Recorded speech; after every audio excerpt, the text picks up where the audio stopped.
Hi again. I just wanted to say a quick hi before I post your abs later, and hope you're getting on well with the workouts, lower and upper body workout. And I just want to talk to you about if you are on a health journey or if you're stuck.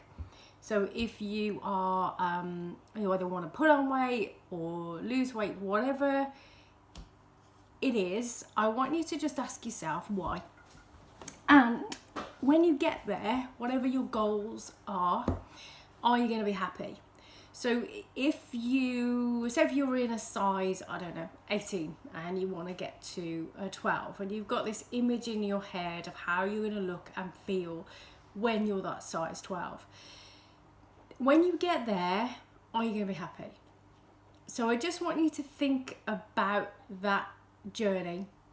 I've been there myself, and I just want to talk a little bit about it because I have friends that have been on journeys with me that have gone from a really large size to a really low size, and when they get there they still don't feel happy. So when I was younger, I said I was 16, size 16. I'm only 5 foot. It's not a big size for some people, but it was for me because I was huge bottom half, huge bottom, huge legs, huge boobs. I hit the turning point when somebody said something really horrible to me, and I thought, right, I'm going to change this. So I then went really thin. I went down to a size 6, but I went horribly thin. I ate 1,000 calories a day. I trained all the time. My skin was awful. My health was pants. Got to the weight and I still wasn't happy. I used to binge eat food and then go and throw it up. So is that healthy? No. Even though you would have looked at me from the outside and thought, she's really thin, but I still wasn't happy. I've been on a journey, a health journey all my life, looking for something that I don't think I'll ever find. I always wanted to compete, so I started to compete I think I was 43 when I did my first one. And to my amazement, I placed twice. So I went back and did it. And then I won, I'm just going to show you a picture. I won a Bikini Athletic World Championship.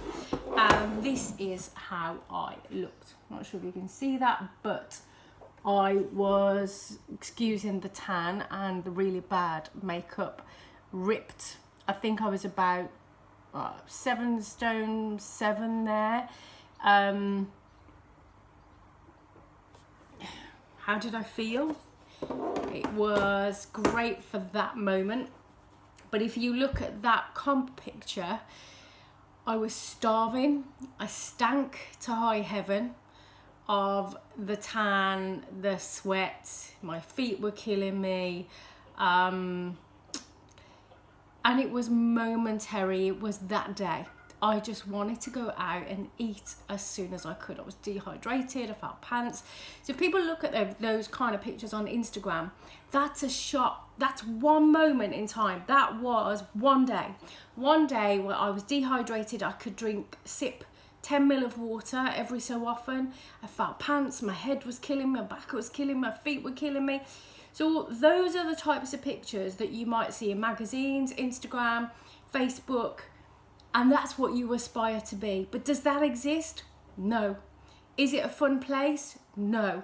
So being that slim is probably just feeling as unhappy as being a larger size.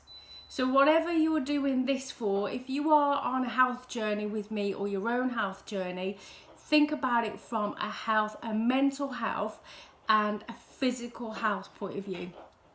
If you are carrying stacks of weight, yes, you're putting your organs under lots of pressure, lots of stress. You might have really bad knees because you're carrying lots of weight. You might not be sleeping well.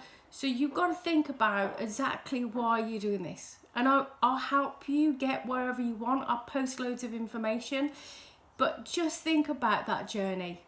When you get to your said goal, are you going to be elated? Are you going to be really happy? Only you can answer that. I wasn't when I got to that point. I was amazed and I was dead chuffed that I won. but that's not sustainable.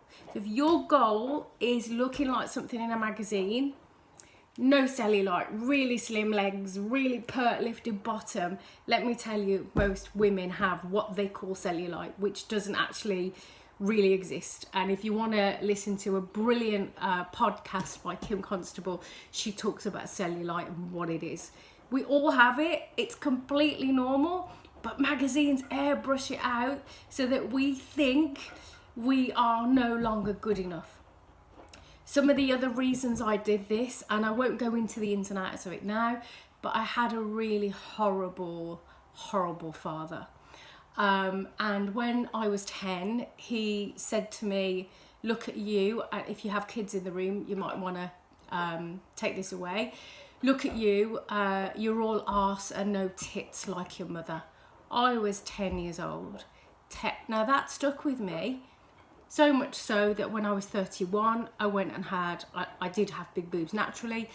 I lost them when I lost all my weight, so it was just sags of skin. I went and had implants when I was 31. Would I have done that if he hadn't scarred me with that comment at 10? Probably not. So what things in your past are driving you to do things that you wouldn't otherwise have done and you'd have been happy with? So I just want to leave that with you, food for thought. Any feedback, give me a shout, and have a great Sunday. I'll post the abs later.